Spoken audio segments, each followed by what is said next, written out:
I was looking at the app I often use to find free equipment when someone close by was giving away a lot of their stuff. This mower was one of those free items, but it was a bit concerning because it seemed like they were giving away all their lawn equipment. The other concerning part was that all their stuff still looked great and not even broken. Now I have to wonder, why would anyone give away all their equipment?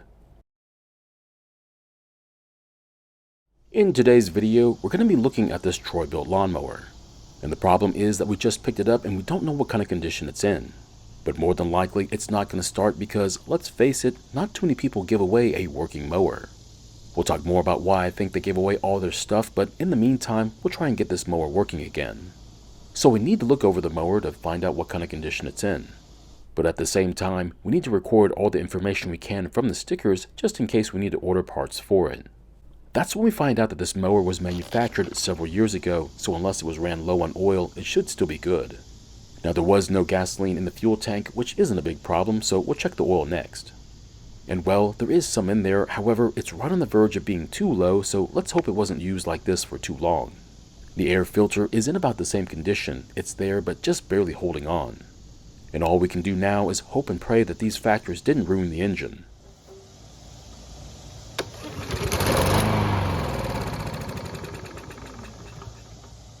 Now the good news is that the engine started and ran, however, I think we need to look at the carb just to make sure there are no problems with it.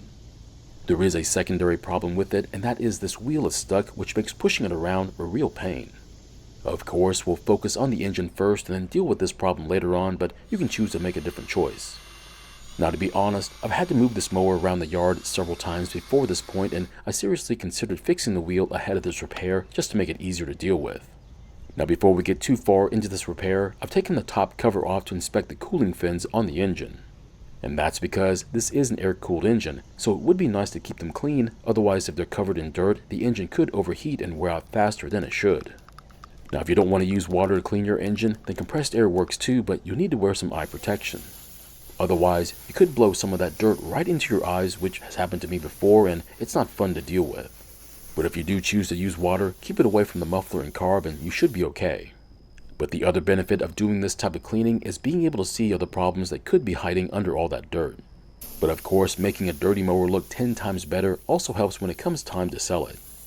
And that's because I find a clean mower is easier to sell versus one that looks like it was just used to mow their lawn right before you showed up.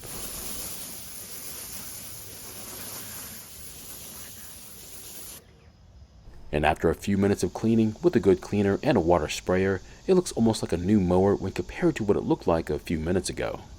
Now if your paint looks faded after the cleaning, then you might want to use some car care products to make it look a lot better. Unfortunately, car care products aren't going to make this worn out blade work any better, but to be honest, it's not the worst I've seen. The cutting edge does have a few nasty gouges on it, but none of them look recent, so we'll just take it off and sharpen it. But what I like to do first is to balance it, that way I can try to correct it while sharpening it. Now there are some really nice and unfortunately expensive balancers out there on the market, however I find this cheap one works pretty well. And come to find out, it's fairly balanced as is, so we'll just make sure we make the same number of passes on each side so it stays that way. But if I hadn't mentioned it, an unbalanced blade will make your entire mower shake, which will lead to other nasty problems for your mower. Next up, we'll take off the filter base to get to the carb, but this is when we find a surprise waiting for us. Now this metal linkage is for the thermostat bypass for the carb, but for some reason it's stuck. That means the choke will not bypass when the engine is hot, which could make starting it interesting after shutting it down for a short break. It's not the end of the world, but we will need to free it up once we get the carb squared away. After getting the fuel tank free from the engine, we'll take the carb and fuel tank off as an assembly. But there is one thing we need to watch out for after getting the carb off the engine, and that is the O-ring and its retainer. It's supposed to be right here on the back side of the carb, but it's not there. However, if you look back at the engine, you'll see that it fell off the carb while the white plastic retainer is still on the intake pipe. And if you didn't know it, it's imperative that these get put back on the carb before installation, otherwise there'll be an air leak and the engine could fail to start. Next, we'll open up the carb by prying the bowl loose after taking off those screws, but just be careful and not damage it. Also, try not to spill any of the gasoline that's inside the bowl, that way we can see if there's a problem with it.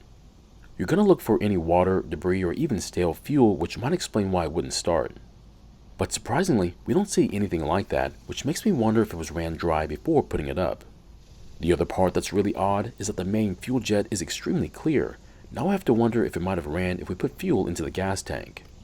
But since we're here, I guess we'll use our cleaning wires and see if we can make it look any better. But just remember, we're not trying to make the opening any bigger, otherwise it could affect how the engine starts and runs, and possibly in a bad way. But to be honest, I don't think it looks any different from what it looked like before the cleaning, which doesn't happen too often.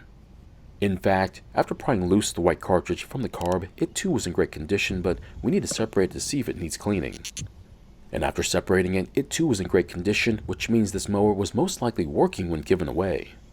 Now this doesn't make any sense to me. Why give away a working mower and other lawn equipment? I guess if you decided to start using a lawn service it might make sense, but to give away all your own equipment means you're only relying on them. We'll come back to this topic here in a bit, but for right now, we'll carefully put the carb back together again. Remember, taking stuff apart is easy, however putting them back on the way they're supposed to is much harder to do. Also, when installing the bowl and screws, make sure not to over-tighten them, and that's because it's sealed by an O-ring and not how tight the screws are. And once the bowl is back on, check and make sure that it's not crooked, otherwise it might leak fuel. If that happens though, do not use the mower and drain the fuel if possible, otherwise you'll lose a lot of gasoline. Of course, we can't forget that O-ring and its retainer which sits on the outlet of the carb. And once the O-ring has been installed, we'll then carefully install the carb back onto the engine, however, be careful. I'll typically use the air box to determine how far back the carb should sit on the intake pipe. And that's because if you push it too far back and have to move it back off the pipe, the O-ring could come loose and then you'll have some real problems. Next comes that stuck thermostat, and even though I'm not sure how it got stuck, a bit of lube should be enough to fix it. But I'm gonna guess that the lever arm formed a bit of rust on it, but at least it works now. However, if this doesn't work out, we'll have to replace the thermostat since it's a non-serviceable item. We'll then attach the arm for the choke bypass to the carb, making sure it's installed as it's shown on the screen. Otherwise, the bypass may not work like it should, and it could cause some serious starting problems.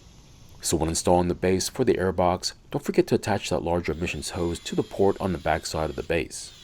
That's because if you don't, unfiltered air can make its way into the carb and engine, resulting in excessive engine wear. This would also be a great time to replace the air filter if yours is in really bad condition. Now these filters are not expensive, but to get a better deal, I'd buy a pack of 3 or more, but it's up to you. And speaking of easy maintenance items, this would be a great time to take out the spark plug for an inspection. But just like with the carb, this spark plug looks to be in great condition, however, I would like to check the gap on it. So I'd like to set my gap to 25 thousandths of an inch, but I am aware that some viewers have their own views on what it should be.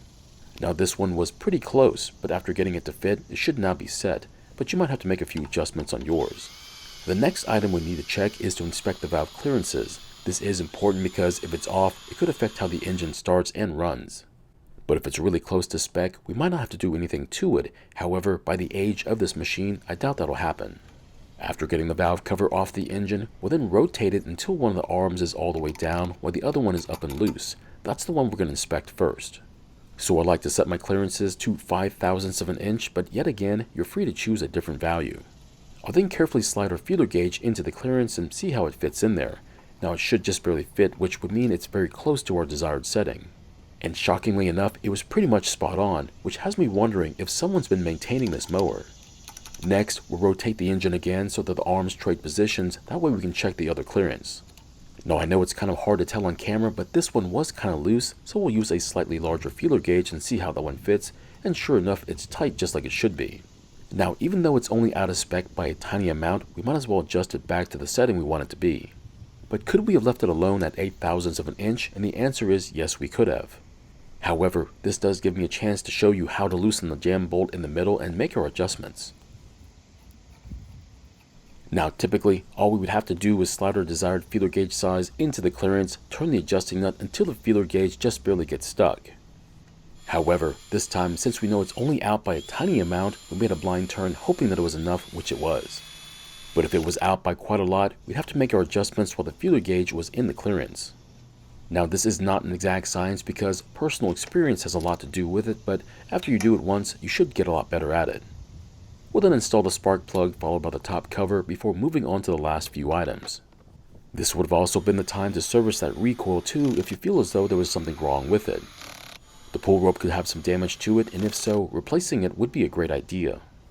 The return spring might also need to be cleaned and lubricated, however these don't seem to suffer like the ones on Hondas do. So we did sharpen and balance the blade that came off this mower, however I might still consider replacing it since it's incredibly bad looking. So I got a bit excited by our test run since I'm really interested in knowing if it's going to start and run that I put some fuel into the tank.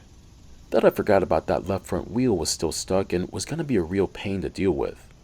So I'm going to take this opportunity to take it off and inspect it and see if we can fix it now.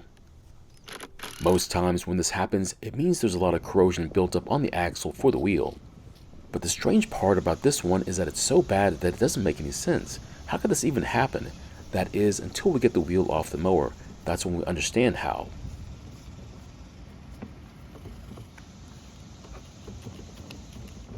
And after quite a bit of struggling, we finally get the wheel off the axle, and that's when we see this steel insert. That's right, this cheap mower had a feature that you would find on a high quality machine, which is pretty cool, that is until rust forms there. You see, most times cheap mowers like this one don't have this insert, so even if corrosion forms there, it won't affect it that much. Yes, the wheel might not spin as well as it should, but at least it won't get stuck like this one did. So after cleaning the axle and adding our favorite lubricant to it, we'll then install the wheel, and already the difference is huge.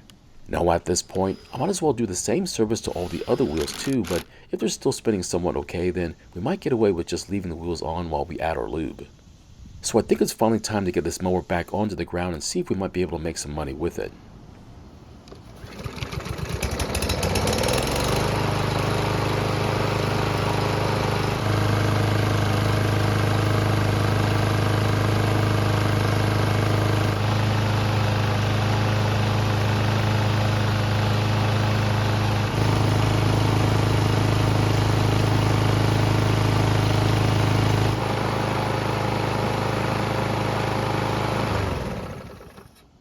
Now it's been running for several minutes and the engine should be good and hot. Let's see how it starts back up.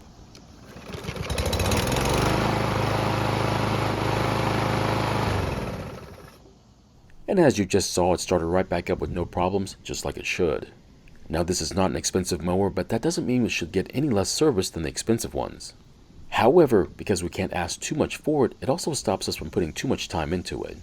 Now as to the reason why they gave away this mower along with their other equipment, I'm going to guess they switched over to battery equipment, which is pretty good for them. But please don't think you're going to get away from problems by switching over, you're just switching to a different set of problems instead. So my question is, what would cause you to give up all your gasoline equipment? Because I know it'd have to be pretty extreme for me to do that. Thank you for watching. I really do appreciate your time here. Please feel free to ask me any questions about this project or about your own projects, and I hope to see you in the next video.